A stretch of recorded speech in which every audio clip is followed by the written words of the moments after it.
Jericho here. We're talking about tyrants and bullshit that they propagate. Their propaganda is nothing but bullshit. It's tyrannical, totalitarian. They're just Nazis, that's all they are.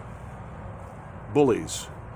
Sinister, evil bullies. Controlled by coercion, mandates, threats, fear. 1963. 1963. Dr. Martin Luther King was jailed in Birmingham. Why? Had he committed a crime? According to Birmingham courts, he committed a crime because the courts had established a law that you could not protest in Birmingham. How convenient. That's against the Bill of Rights. I'll let you figure out which amendment. You see, the Constitution, the Bill of Rights, and the Declaration of Independence, they are the supreme law of the land in this American republic made up the United States of America. The politicians, they hate it. They are narcissists who worship their own power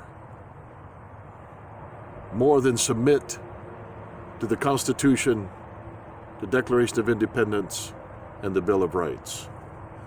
They're in love with their own personalities, their own power. They love to hear themselves talk.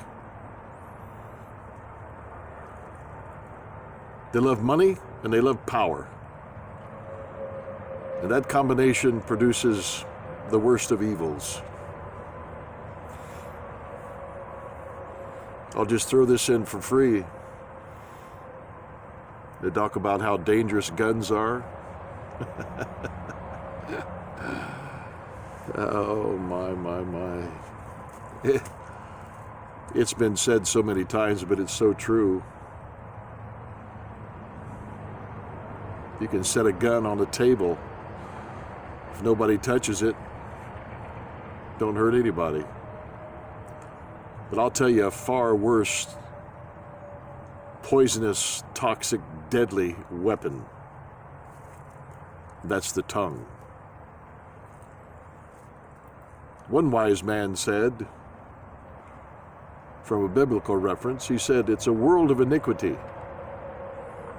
It's a fire, a world of iniquity. No man can tame it. More violence, more wars, more deaths have occurred because of the tongue and what rolled off of that tongue than any collection of armaments. And then the two driving forces behind what is said with the tongue is a thirst for money and a thirst for power. That's why they say the things they do and get paid what they get paid. So in 1963, Birmingham had passed a law against the Constitution, the Bill of Rights, that circumvented civil rights according to the Bill of Rights. I'll let you look it up. If you find it, post it in my comments. And therefore, because the Birmingham courts had fabricated a law against the Constitution, against the First Amendment, against the Fourth Amendment, against other amendments. I could give them all to you, but you go read them. I don't want to do your homework for you. They violated so many amendments.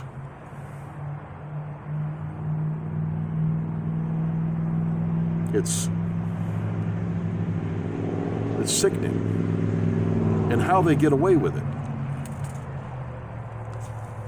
See, the First Amendment allows for peaceful assembly and protest. You're allowed to express your grievances against the government. Your complaints. You're allowed to complain against government decisions. But the courts in Birmingham said, well, we don't give a shit about the First Amendment nor any other of the other amendments that are applicable to this situation because we are, I'm not even going to use the word prejudice. I'm going to use the word hatred. We are filled with hatred, just like the political parties that are so vengeful against each other today. They hate each other. They hate each other's ideologies. And so the people in the courts in Birmingham said, we don't have any use for Dr. Martin Luther King and what he's standing for. We don't care about the Constitution. We don't care about the Declaration of Independence. We don't care about the Bill of Rights. So we're going to fabricate our own bill. So he was arrested against the Fourth Amendment and jailed.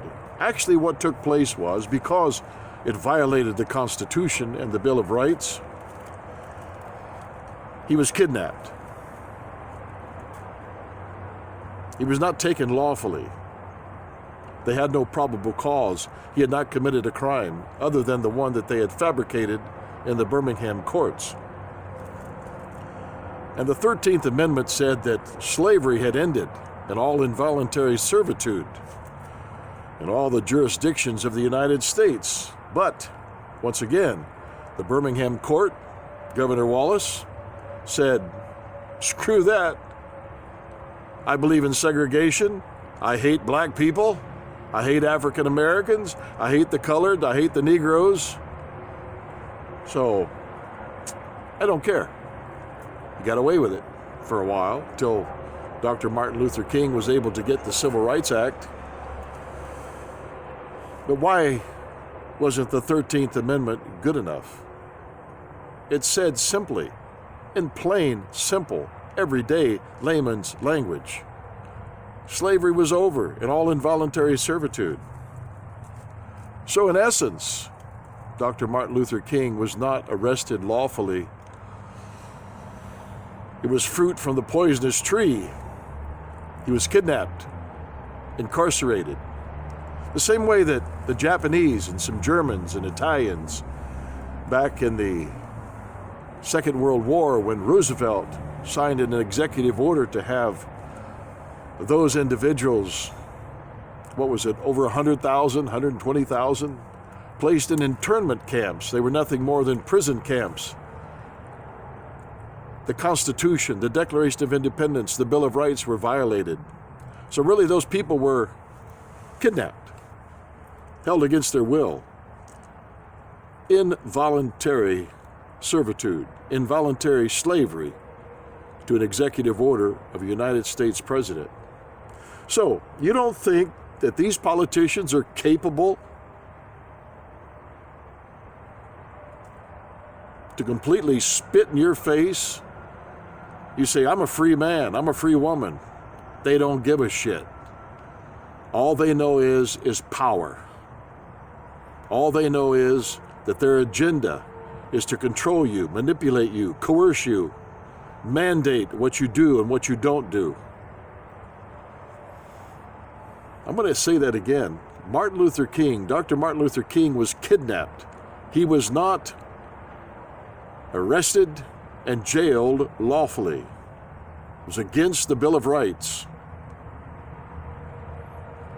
Those Japanese that were placed in the internment camp, who were born on this soil, were kidnapped by federal authorities.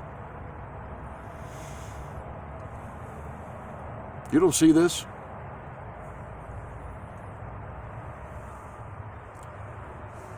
You don't see this.